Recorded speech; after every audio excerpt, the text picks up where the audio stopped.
Vai?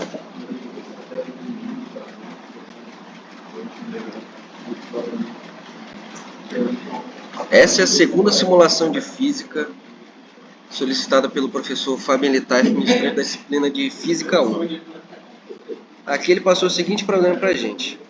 Um bloco de massa M2 está sobre um plano inclinado com um ângulo de inclinação θ e está ligado por uma corda que passa sobre uma polia pequena a um segundo bloco suspenso de massa M1. Há atrito entre o bloco M2 e o plano inclinado, e os coeficientes de atrito cinético e estáticos são μc e μe, respectivamente. Considere que o bloco de massa M2 está descendo o plano inclinado com aceleração igual a, e ele dá aqui para a gente essa equação com os dados. Ele entrega aqui os dados de formação desse problema. E aí ele solicita que a gente crie uma simulação no GeoGebra ou no App Inventor.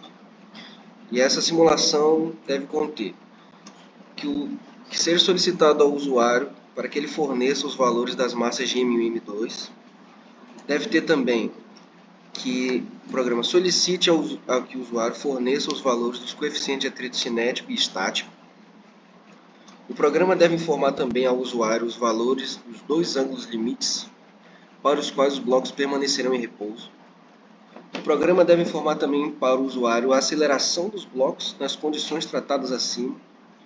E por último, o programa deve informar quando as raízes não forem reais. Aí o software que a gente escolheu é o GeoGebra. A gente desenvolveu aqui essa simulação. Vou estar explicando aqui. Aqui a gente tem RR como sendo o limite para que a massa do bloco M1 não seja maior que a massa de M2. A gente tem AC, que é o que determina o intervalo da iminência de movimento entre esses dois blocos. Isso daqui indica esse segundo gráfico, aqui na direita, que representa a força que vai estar sendo tratada aqui. P1 e P2 dizem respeito à aceleração desses dois blocos. Você percebe aqui que P1 tem esse coeficiente com sinal negativo e aqui positivo, justamente porque essas acelerações diferem entre si. Aqui nós temos os dois ângulos, esses dois ângulos são os limites para que eles consigam permanecer estáticos, ou seja, se você ultrapassar esses limites, essa condição ela é ultrapassada também.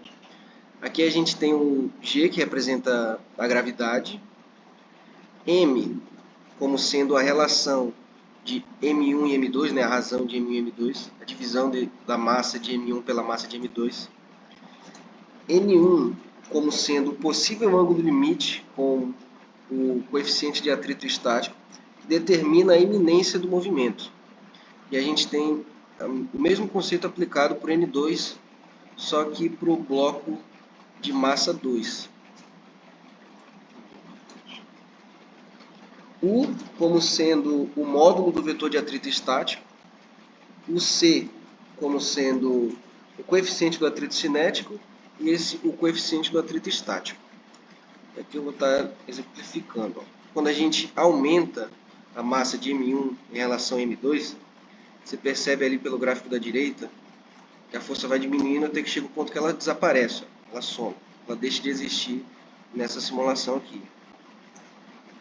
Só que se acontecer o contrário, se a massa de M2 ela for maior em relação a M1, você percebe que a força ela vai aumentando ali, ela vai aumentando.